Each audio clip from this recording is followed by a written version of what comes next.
Thank you very much. What a pleasure to be back here at the London School of Economics. It is a place indeed that brings back many, many memories to me.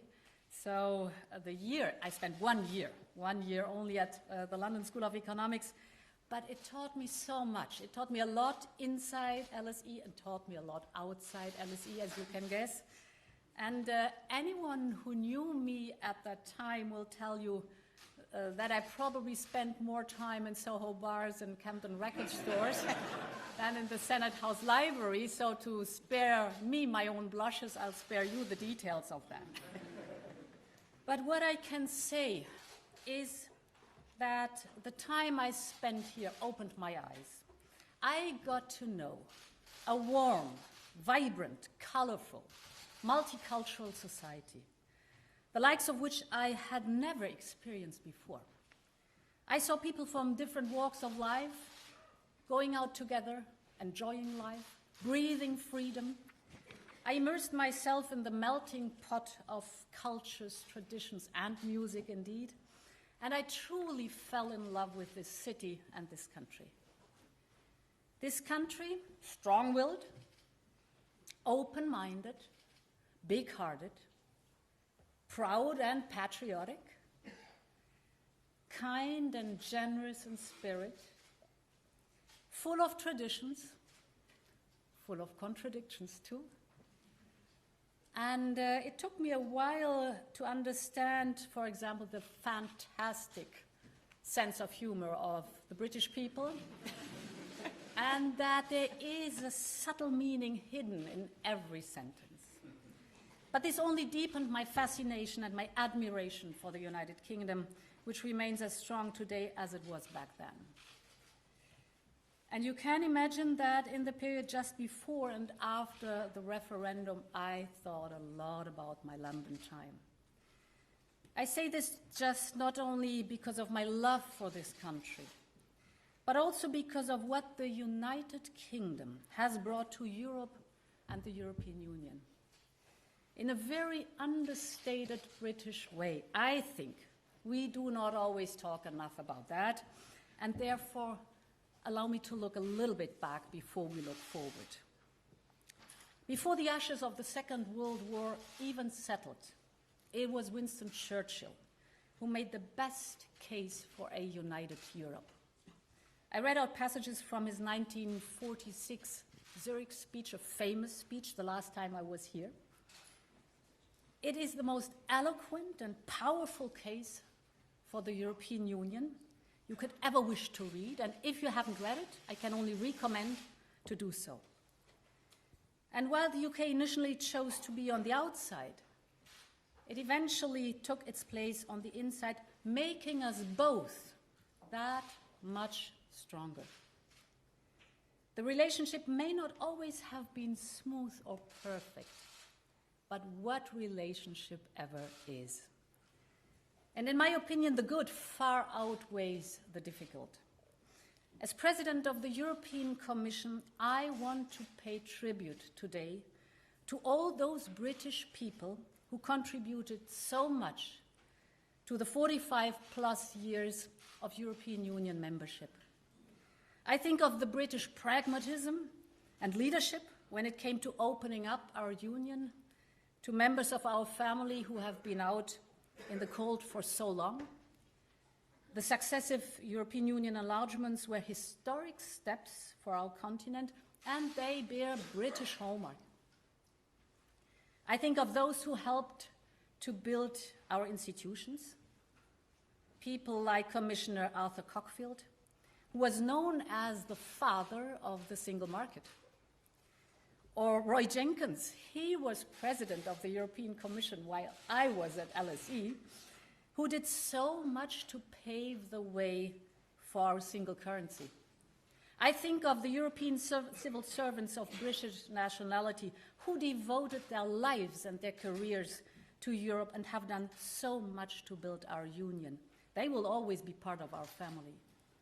I think of the British servicemen and servicewomen who have helped to keep the peace from the Balkans to the Baltics. And I think of the millions of ordinary British people who have taken to the streets in pro-European marches in the last few years. Of course, this is one of them. Of course, indeed, for them and for many millions more, the results of the referendum was a bitter pill to swallow. But it is people who make politics, and the decision of the British people in June 2016 was clear. As much as we regret it, the European Union has always fully respected that decision. You have seen this throughout the last 3.5 years. Our negotiations were hard and they were long, but the European Union negotiated in good faith, trying to find solutions that defend our own interests and respect the UK's choice. It is an agreement that we negotiated with our people and the integrity of the European Union in mind. It is one that preserves the remarkable peace and progress on the island of Ireland over the past 20 years. And I will not go into the ins and outs of the negotiations on the divorce. This is done and dusted as far as I am concerned.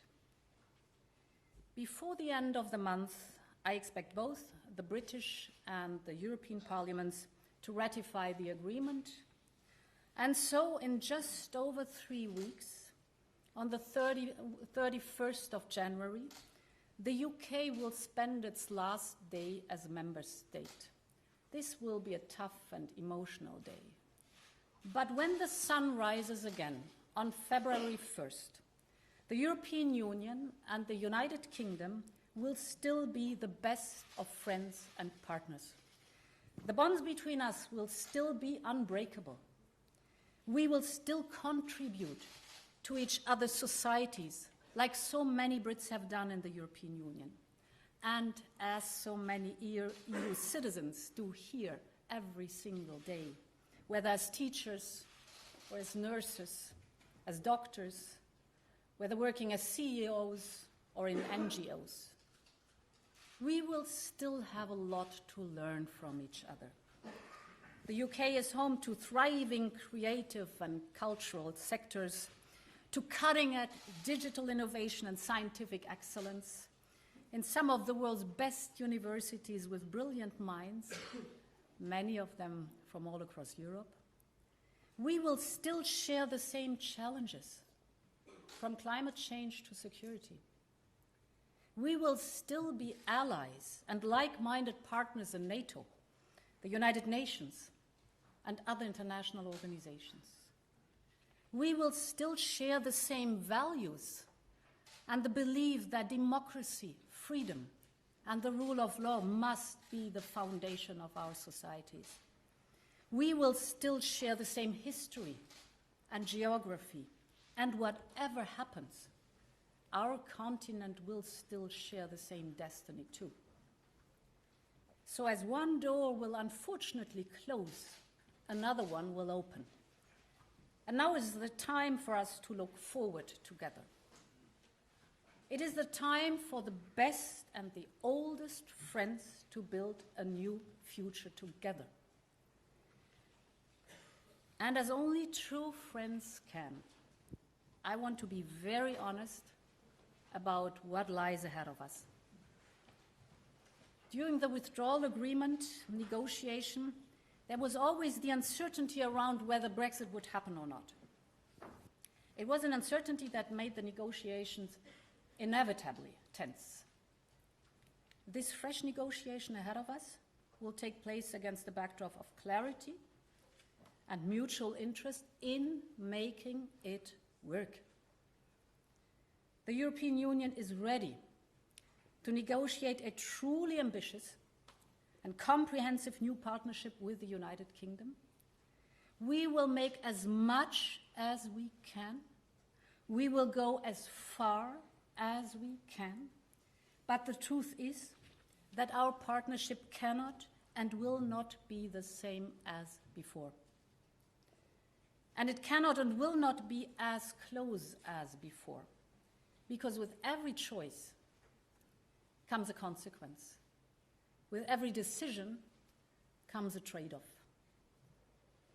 Without the free movement of people, you cannot have the free movement of capital, goods, and services. Without a level playing field on environment, labor, taxation, and state aid, you cannot have the highest quality access to the world's largest single market. The more divergence there is, the more distant the partnership will be. And without an extension of the transition period beyond 2020, you cannot expect to agree on every single aspect of our new partnership. We will have to prioritize. The European Union's objective in the negotiations are clear. We will work for solutions that uphold the integrity of the European Union, its single market, and its customs union. There can be no compromise on that. But we are ready to design a new partnership with zero tariffs, zero quotas, zero dumping, a partnership that goes well beyond trade, and it is unprecedented in scope. Everything from climate action to data protection, fisheries, energy, transport, space, financial services, and to security. And we are ready to work day and night to get as much done within the time frame we have. None of this means that it will be easy. But we start this negotiation from a position of certainty, goodwill, shared interests and purpose. And we should be optimistic. We need to be optimistic. We need to be optimistic for those young people leaving school in the next years who want to study and learn abroad. We need to be optimistic, and we need to look to how British and European researchers could work together to find solutions of our most pressing challenges and to develop the new technologies the world does really need. And we must ensure that we continue to work together on upholding peace and security in Europe and around the world. We must build a new, comprehensive security partnership to fight cross-border threats, ranging from terrorism to cybersecurity to counterintelligence. Events in recent years in Salisbury, Manchester, London, and all across Europe have underlined the need for us to work together on mutual security. The threat of terrorism is real, and we have to share the necessary information and intelligence between the European Union and the United Kingdom to stop terrorists from crossing borders and attacking our way of life. The nature of today's threats means that no one can deal with these challenges on its own. This is even more true for foreign policies, as we see today, even though Britain will be outside the European decision-making structures. There will be plenty of need for common responses to address foreign, security, and development challenges near and far, be it in our immediate neighborhood in the east and south, or in the Horn of Africa, Sahel, Sub-Saharan Africa, or be it in wider Middle East or different parts of Latin America or Asia. The truth is that Brexit will not resolve any of the existing challenges for the European Union nor for the UK. And even being apart and not bound in the treaties, it will require intensive cooperation on our foreign and security policies. That's essential.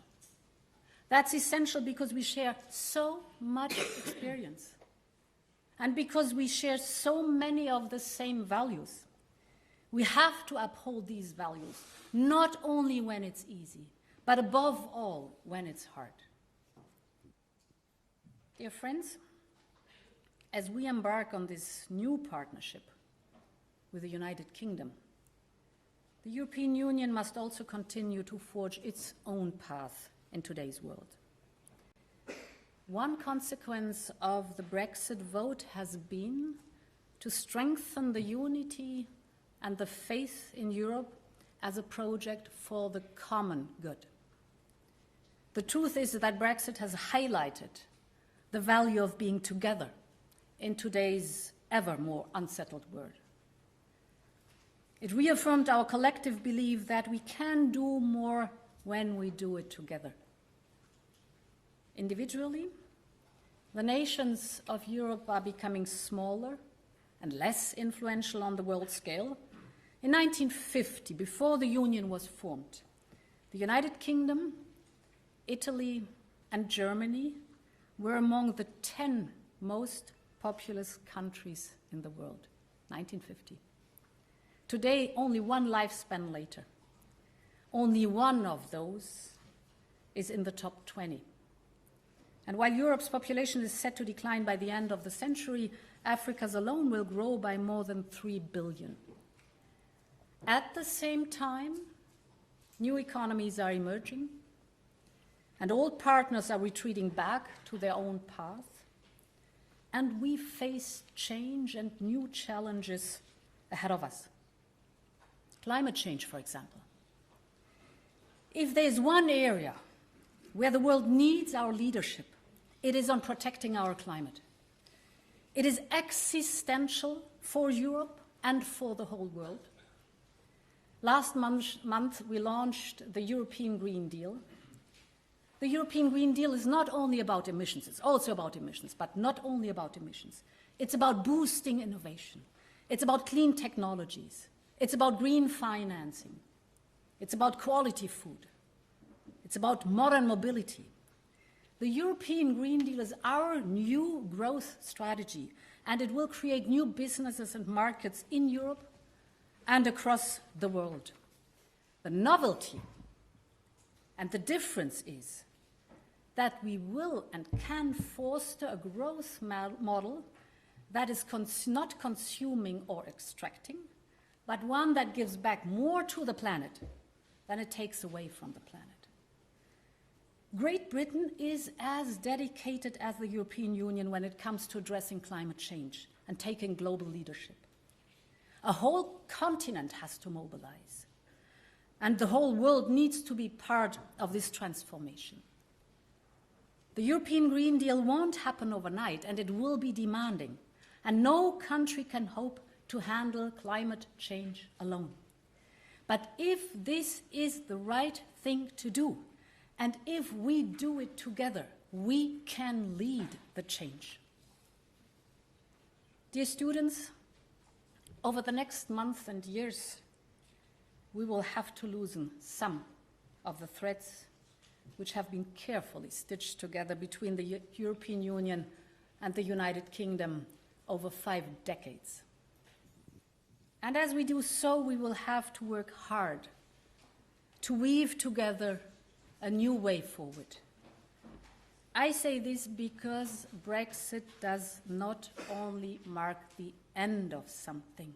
On the contrary, it also marks a new phase in an enduring partnership and friendship. It will be a partnership for your generation, and I count on you all to make it a success. You can choose collaboration over isolation. You can shape your continent's destiny. You can hold your governments accountable. You can refuse to be satisfied with the status quo. And you can turn things into how they should be. I know the last few years have been difficult and divisive. I hope that by being constructive and ambitious in the upcoming negotiation, we can all move forward together. There will be tough talks, and each side will do what is best for them. But I can assure you that the United Kingdom will always have a trusted friend and partner in the European Union. This is the story of old friends and new beginning, and in this good sense, Long live Europe. Thank you.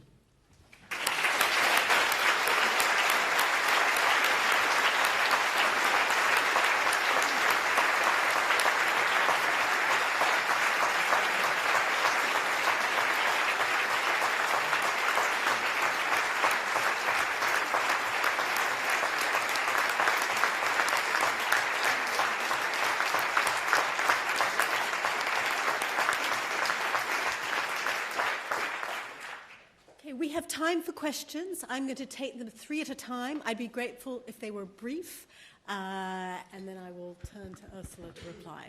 Can I see some hands? I'll take, let me take the gentleman here.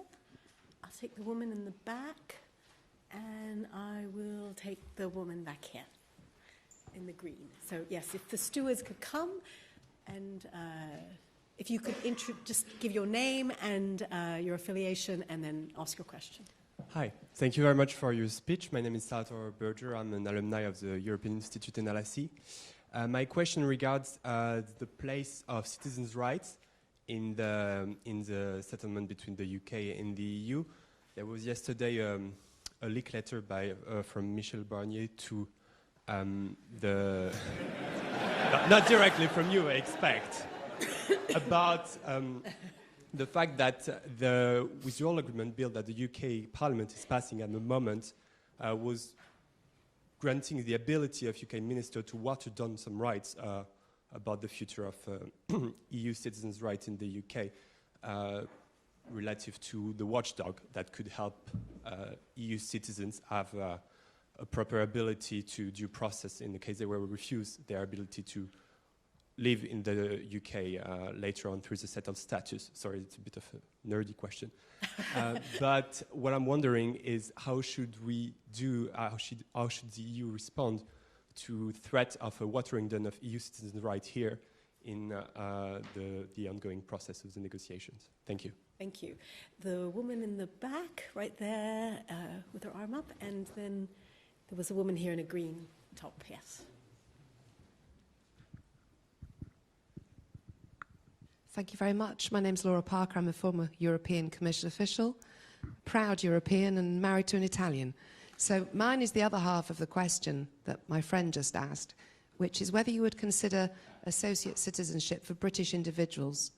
I feel torn by the notion that we leave the EU as a bureaucratic structure, but as someone who loves someone from another bit of the EU, I don't quite see how I managed to leave it.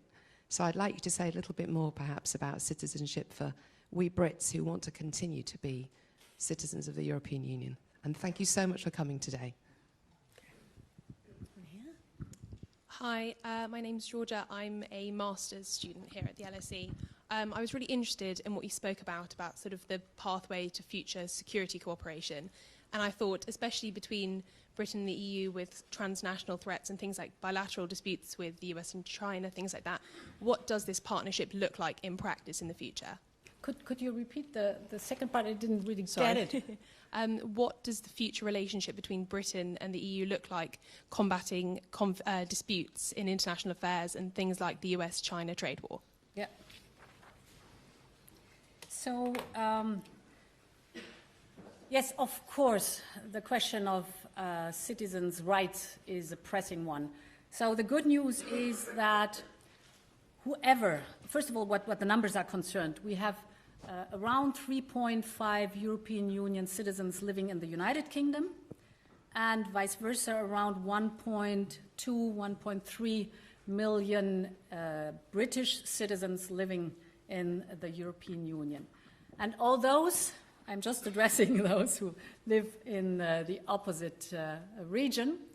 The good news is where you work and live, you can stay under the same conditions till the end of your life.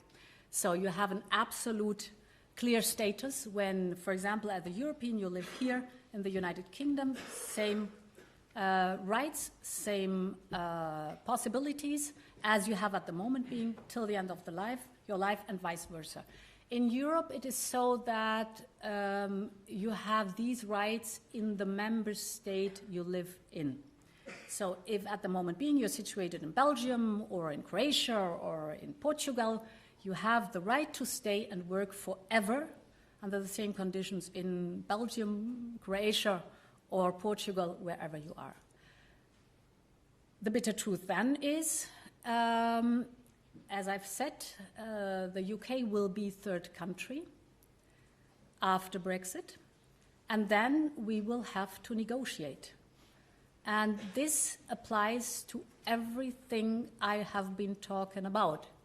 So we are very open to do the most, because I'm a true believer that as much exchange as possible we should allow to our citizens. But as I've said before, if, for example, free movement of people is excluded, well, there is a trade-off to that. And therefore, it's a matter of negotiation where we end up at the very end. You know that the European Union is very open to that question, that we are strong believers that we benefited both sides very much from the free movement, which goes also for the free movement of not only people but goods, services and capital.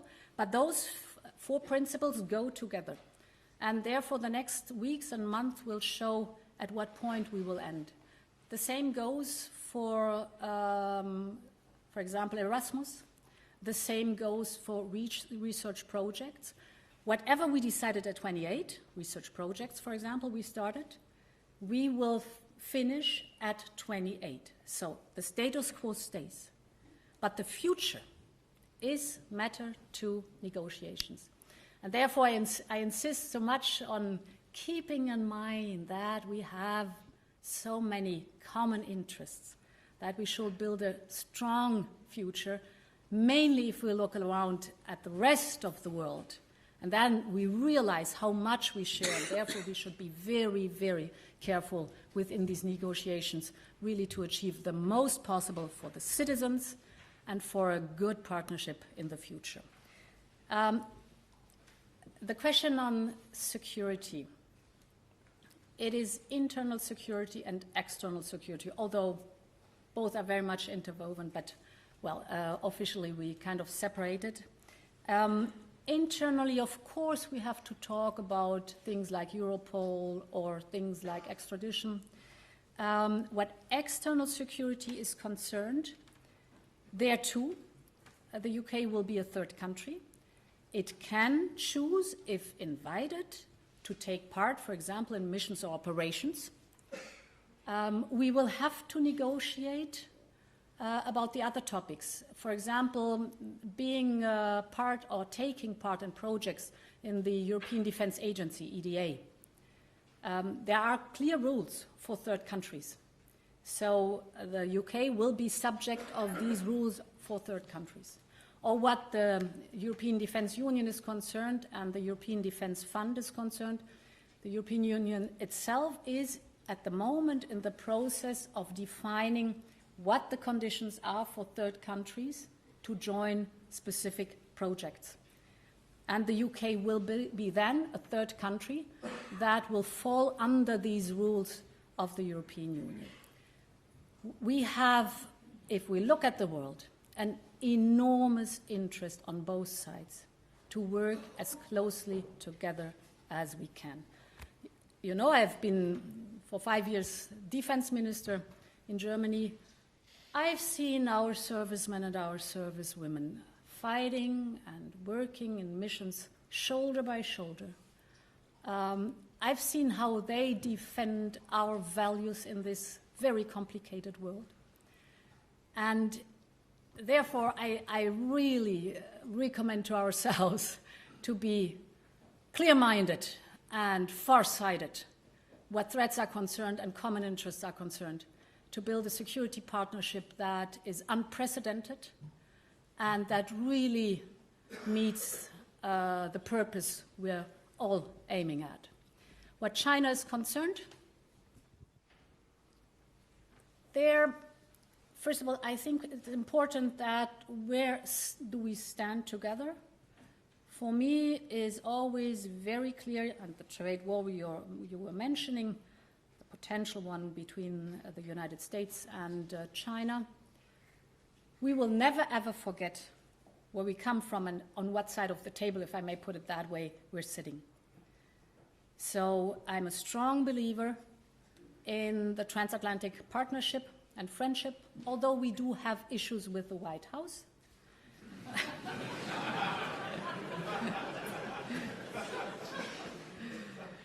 But, you know, we're looking back on 7 decades, 70 years and more of a friendship that is built of millions of contacts in the cultural sector, in science, in the business sector, personal friendship. And this is the foundation we do have. And from that foundation on, we can tackle these issues too. So to be very clear where we're at. I think it is very important that conflicts and trade, we always keep in mind who will benefit at the very end. And therefore, I would be very welcoming if there are sensible and smart agreements we can find with China. With China, we have China's very assertive. China's very far-reaching by now.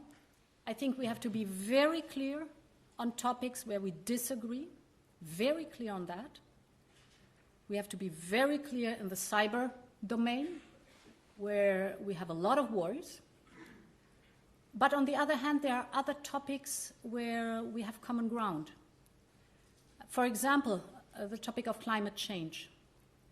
China starts now to introduce the emission trading system and is coming to the European Union and Commission and asking for our experience we had with introducing the emission trading system, which is good because in an ideal world over time fighting climate change, we need a worldwide budget of CO2 with an emission trading system on it, and CO2 has to have a price. So if we get China along to go into that topic together with that, it's good for us, it's good for China, it's good for the planet. But as I said, you have to be very frank on other issues, human rights, cybersecurity, where we have huge differences. Great, thank you. Let me turn to some colleagues from the press, maybe John Penner from BBC, and then maybe James, and then Sam Coates from ITV. Thank you very much. John Penner, BBC News. Might it be possible to agree the outline of a deal in the time available, maybe covering goods, and then continue negotiating, or, without a transition, must it be all or nothing by the end of the year?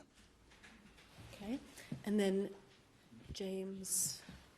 James Mates, ITV News. Madam President, on a similar note, when Boris Johnson says to you this afternoon, I want a comprehensive and ambitious free trade agreement and I want it by the end of the year, will you say to him, yes, let's go for it, or no, you can't have both?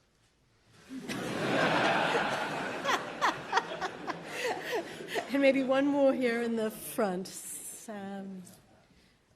Sam Coates from Sky News. In your speech, you suggested that we could be on track for a zero tariff, zero quota deal. What kind of obligations... You missed one. Zero dumping. Yes. What kinds of obligations might Britain have to adhere to get that, or are you simply offering that here today? Mm-hmm. Okay, thank you. Voila. The transition time. It is very, very tight. I briefly touched on the topics we have to negotiate, and this was not even the whole list of it. So it is basically impossible to negotiate all of what I've been mentioning and the other dossiers that are there too. Therefore, we will have to prioritize as long as we face that deadline of end of 2020. And I can only recommend that we prioritize it in a way that we first of all tackle those topics where at the end of the year, when we're running out of time, we will not have an international agreement or something to fall back on. but only a hard exit, which would not be good for the UK, nor would it be good for the European Union. And therefore, the priorities will have to be sorted out. I'm deeply convinced that, as I said, for all the fields, this is huge what we have to negotiate.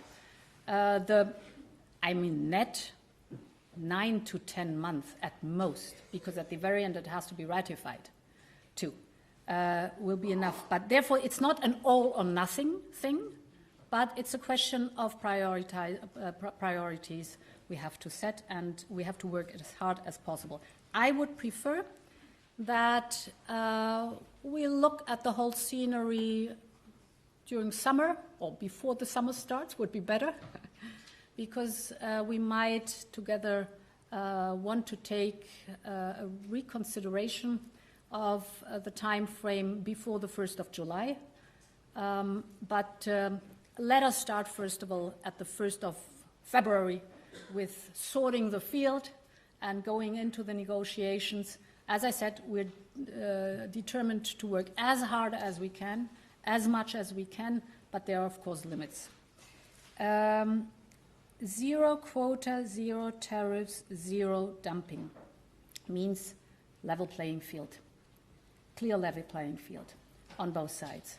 So whatever is diverging from a level playing field, of course, increases or decreases the uncomplicated access to the single market. And for details, we would have to go through the different fields. But if you take, for example, well, no, I will not go into details because otherwise we go through the whole negotiation now, which will take a bit more than this lecture. Actually, more than end of 2020. But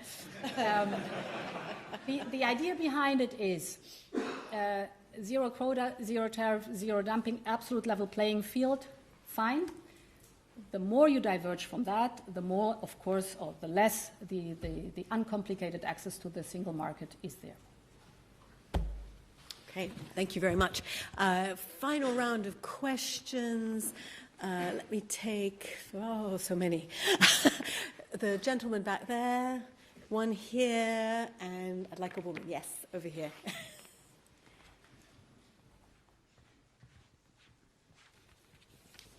Thank you. Thank you very much. My name is Juan Lombardo. I'm currently posted to the Mexican Embassy here in London, and also an LSE alumni. So my question has to do with... if you could speak up just a little bit. Yeah, my question... Yeah, can you hear me? Yeah. My question has to do with third-party negotiations, and particularly with the capacity of the UK to negotiate with those third parties, particularly with those with whom the EU has an agreement already, like a free trade agreement. So there's a bit of confusion here, but my understanding is that the UK will only be capable of negotiating once they formally leave the EU. And those third countries will be notified by the Commission that you preside, Madam. So my question is, when will that notification will come to those third countries, letting us know when the UK is legally capable of negotiating a free trade agreement and no longer binding by the agreements that it has as a member of the EU? Okay. One here and the lady back here. One right up front here. Yeah, this one here.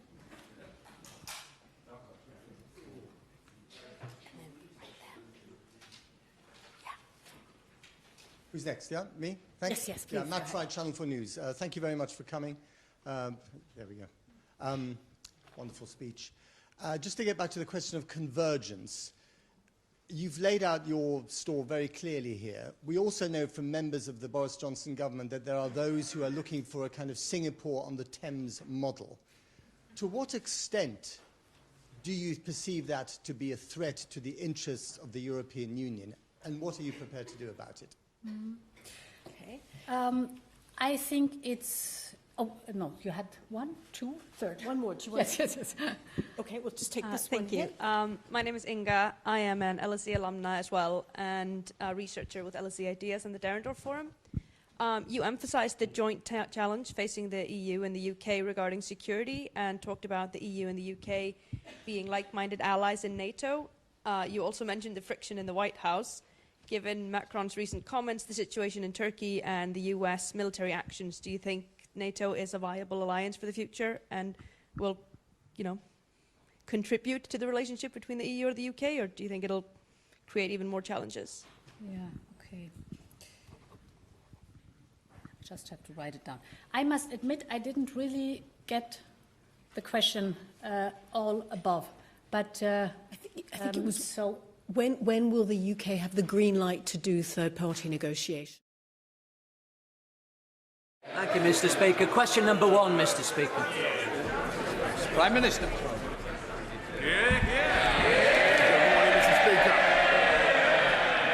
Mr. Speaker, I should begin by saying that we, of course, condemn the attack on Iraqi military bases hosting coalition forces. Iran should not repeat these reckless and dangerous attacks, but must instead pursue urgent de-escalation. Mr. Speaker, I know that the thoughts of the House are also with our friends in Australia as they tackle the bushfires, as they are with the families of those killed in the Ukrainian air crash. Mr. Speaker, this morning I had meetings with ministerial colleagues and others. In addition to my duties in this House, I shall have further such meetings later today. Thank you, Mr. Speaker. Motor neurone disease is a terrible terminal illness, with a third of people dying within a year and more than half within 2 years of diagnosis. The last thing terminally ill people and their families should be worrying about are their finances. The Scrap 6 Months campaign by the Motor Neurone Disease Association, which is based in my constituency of Northampton South, has managed to bring the important issue of payments to those with terminal illness